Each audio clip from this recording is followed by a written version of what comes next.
In this video, we'll show you how you can add an internet speed meter to your Windows taskbar. So to do this, first open any web browser and use the link in the description to go to this GitHub page. So this is the traffic monitor app. So to download it, simply scroll down, go to this assets section and then click on this first link.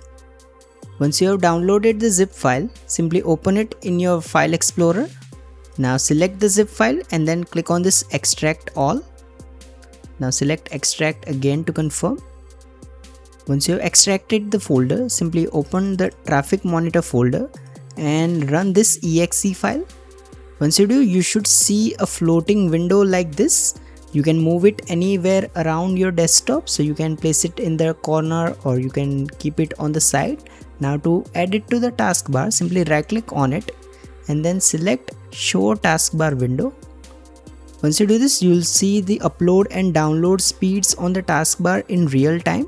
Now if you want to hide this particular floating window, simply right click on it again and then uncheck this show main window. So this is how your taskbar will show speeds when you are using other apps. Now if you want to configure it, simply right click on it and then select options.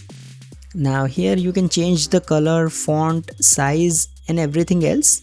Finally go to this general settings and select this auto run when Windows starts and then hit apply followed by OK, so that you don't have to run the traffic monitor app manually all the time.